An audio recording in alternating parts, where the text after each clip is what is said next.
ভুল প্রক্রিয়ায় সংগ্রহ, সংরক্ষণ ও সরবরাহের কারণে 12 থেকে 32% খাদ্যের অপচয় ও ক্ষতি হচ্ছে। শহরের বাসাবাড়ি ও হোটেলে খাবারের অপচয় অন্তত 5%।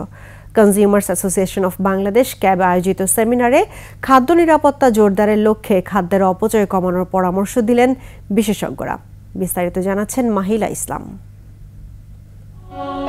খাবারের অভাবে বিশ্বে প্রতি সেকেন্ডে মারা যায় একজন মানুষ। 81 কোটি মানুষ রাতে না খেয়ে ঘুমায়, তবুও খাদ্যের অপচয় হচ্ছে। ভোক্তা অধিকার সংগঠন ক্যাব বলছে, শহরের বাসাবাড়ি ও হোটেলগুলোতে অপচয় হচ্ছে 5 থেকে 10% খাবার। বিদেশে আছে যে আমি যদি একটা খাদ্য কিনি, যে আমি একটা প্যাকেট কিনলাম আর একটা প্যাকেটের দাম দিয়ে গেলাম, অন্য কেউ এসে এটা নিয়ে যাবে এবং ওখানে রেস্টুরেন্টে লেখা থাকে যে এখানে 5টা প্যাকেট ফ্রি আছে, যদি কারো দরকার হয় তিনি নিয়ে যেতে পারেন। এরকম ভাবেও করা যায়, অনেক ওয়েজ আছে। এইটুকুই বললাম, অ্যাটিটিউড চেঞ্জ করতে হবে। ভুল প্রক্রিয়ায় সংগ্রহ ও প্রক্রিয়াকরণের নষ্ট হচ্ছে 10 থেকে 15% চাল। সব মিলে দেশে খাবারের অপচয় ও ক্ষতি 12 থেকে 32%। আমাদের যে গ্লোবাল ওয়েস্ট এবং ফুড লস, সেটার পরিমাণ প্রায় 40%, অর্থাৎ 2.5 বিলিয়ন টন প্রতি বছর।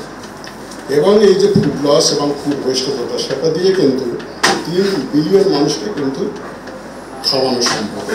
একমাত্র ওয়ালটন এসি দিচ্ছে 1 বছরের রিপ্লেসমেন্ট গ্যারান্টি।